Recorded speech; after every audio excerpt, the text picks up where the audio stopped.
Y ya estamos sentenciados a 12 años de cárcel por el tribunal de Ngor. Él que está en proceso de investigación acá. Llevado a cabo por el fiscal Chamorro, que es uno de los principales enemigos que tiene el pueblo Buchar, que él ha sido el facilitador mediante el gobierno que él ha armado montajes contra las comunidades, no solamente en la comunidad que pertenece a nosotros, sino en la contra el de CSI.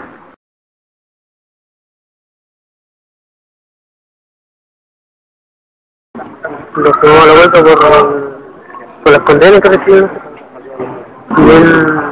Son varios puntos. ¿Son varios? Sí, son 5 puntos. Que la primera, la anulación de nuestros temas, y la segunda es la aplicación del convenio 169, la cual hasta ahora no se ha estado aplicando, porque dentro del convenio dice claramente que los pueblos indígenas deberían estar en plena libertad sin discriminación.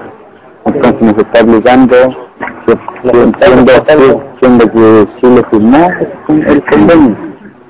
Y eso también la desmilitarización del territorio, los allanamientos, la violencia que han cometido en contra de nuestros familiares.